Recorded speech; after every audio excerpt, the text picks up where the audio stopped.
అలా కాదండి, నది మసూదన్ రెడ్డి మన చెప్పే చింతపల్లి మసూదన్ రెడ్డి గారితో చెప్తా సార్, మీ అప్పీల్ని స్వీకరిస్తున్నాం. సో మీ సూచనని వారి ద్వారా మనం చెప్పించే ప్రయత్నం చేద్దాం. గుడ్ మార్నింగ్ మసూదన్ రెడ్డి గారు. ఏంటి మరి చారిత్రక ఘట్టం, ఆంధ్రప్రదేశ్కి శాశ్వత రాజధానిగా అమరావతి, చట్టభద్రత, సో ఇవన్నీ పేర్లు వింటూ ఉన్నాం. ఏంటి మరి మీ స్టాండ్ ఏంటి? అమరావతి ఓకేనా, లేకపోతే ఏంటి మార్చే ప్రయత్నం ఉందా? అసలు చట్టబద్ధత ఎందుకంటారా, దానికి విలువ లేదంటారా? ఏంటి అసలు మీ స్టాండ్ ఏంటి కొంచెం చెప్పండి సార్. సార్, ముందుగా మీకు టీవీ యాజమాన్యానికి, ప్యానల్లో ఉన్నటువంటి పెద్దలకి, వీక్షిస్తున్నటువంటి తెలుగు ప్రజలకి గుడ్ మార్నింగ్ సార్. ఈరోజు మన అసెంబ్లీలో చేసినటువంటి తీర్మానం, నిజంగా తీర్మానాన్ని మీరు చూసి ఉంటారు అనుకుంటా. తీర్మానం చేసినటువంటి ఆ తీర్మానంలో ముందుకు పోయినటువంటి ముఖ్యమంత్రి గారు, సభాపతి గారు, ఉప ముఖ్యమంత్రి, మంత్రులు, ఎమ్మెల్యేలకు అందరికీ నేను మా వైఎస్ఆర్ కాంగ్రెస్ పార్టీ నుంచి ధన్యవాదాలు తెలియజేస్తున్నాను సార్. ఎందుకంటే వాళ్ళు మా క్యాడర్లో, మా నాయకుల్లో ఒక భయంకరమైనటువంటి నమ్మకాన్ని, ధైర్యాన్ని నింపినటువంటి ఆ సభకి నేను మీ ద్వారా చాలా ధన్యవాదాలు తెలియజేస్తున్నాను. మీరు ఆ తీర్మానం చూశారంటే అమరావతి కోసం తీర్మానం లేదు. 2029లో ఖచ్చితంగా జగన్మోహన్ రెడ్డి గారు వస్తారు అన్నటువంటి తీర్మానాన్ని అది ఎక్కువగా ఉందట. కాబట్టి వాళ్ళకందరికీ కూడా నేను మీ ద్వారా ధన్యవాదాలు తెలియజేస్తున్నా. అసలు తీర్మానంలో ఉన్నటువంటి ఆంతర్యం సార్, ఆల్రెడీ 2014లో ఒక తీర్మానం చేశారు. ఆ తీర్మానం బీజేపీ ఏం చేసింది, బొట్లో వేసిందా? 2014లో చేసిన తీర్మానాన్ని మళ్ళా ఇంకొక తీర్మానం ఇప్పుడు అవసరం ఏముంది? అసలు తీర్మానం అంటే ఏంది? జస్ట్ ఒక ఐడియా మాత్రమే. రాష్ట్రంలో ఉన్నటువంటి ఎమ్మెల్యేలు, ఎమ్మెల్సీలు అందరూ ఒక వాళ్ళ యొక్క ఆలోచన విధానం ఏంటది చెప్పడానికి తీర్మానం. అంటే గతంలో జగన్మోహన్ రెడ్డి గారు శాసన మండలి రద్దు కోసం గతంలో శాసన మండలి రద్దు చేద్దామని చెప్పి ఎందుకు మీరు శాసన మండలికి తీసుకుపోలేదు? శాసన సభలో మాత్రం ఎందుకు మీరు తీర్మానం చేశారు? శాసన మండలి ఎందుకు తీసుకురాలేదు?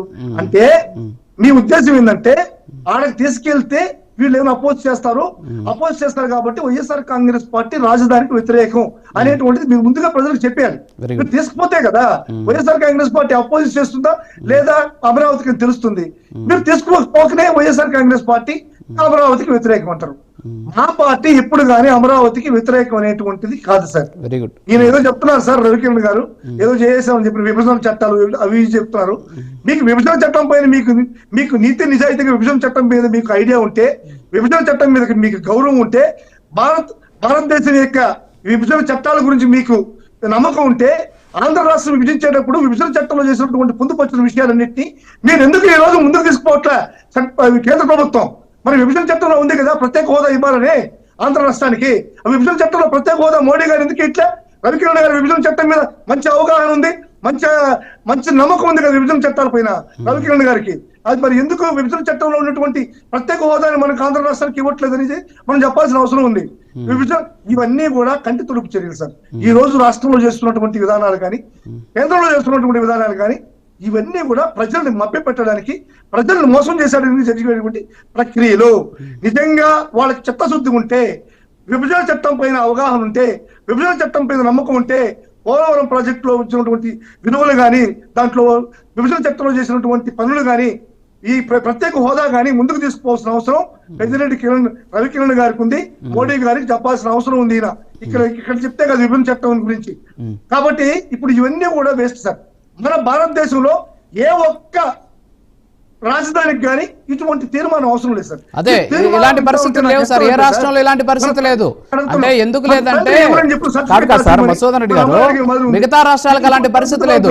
ఇది మీ రాజధాని అంటే, ఒక నిమిషం సార్, ఇది మీ రాజధాని అంటే ఇదే మా రాజధాని అంటారు అక్కడ ఉండే అందరూ. అంతేగాని ఇది మా రాజధాని కాదు, మేము అధికారంలోకి వస్తే ఇంకో చోటకి వెళ్తుంది అని చెప్పరు. కాబట్టి గతి లేని పరిస్థితుల్లో, దౌర్భాగ్యమైనటువంటి అడగండి. ఈ చట్టం చేసేటువంటి చట్టాలు కానీ ఈ చట్టాలు మార్పు చేయడానికి వీలు పడదా? అదే చెప్తున్నారు కదా. వస్తే మీరు చేసిన చట్టాన్ని వీలు పడుతుందా పడదా? ఉంటాయి సార్, ఖచ్చితంగా. అదే కదా మన చట్టాల దౌర్భాగ్యం అదే కదా. ఇప్పుడు మీ ధైర్యం కూడా అదే, ఇప్పుడు మీ బెదిరింపులు కూడా కారణం అదే కదా. మేము అధికారంలోకి వస్తే ఇంకో చోటకి మారుతుంది అంటున్నారు. ఇప్పుడు ఇదే శాసనం, ఒక్క నిమిషం సార్, శాసన మండలి గురించి మీరు మాట్లాడారు. ఒక్క నిమిషం దాకా శాసన మండలి గురించి మీరు మాట్లాడారు. ఆర్టికల్ 169 ప్రకారం శాసన మండలిని రద్దు చేద్దాం అని చెప్పేసి జగన్మోహన్ రెడ్డి గారు మాట్లాడలేదా? సెక్షన్, ఒక్క నిమిషం సార్ మాట్లాడనివ్వండి నన్ను.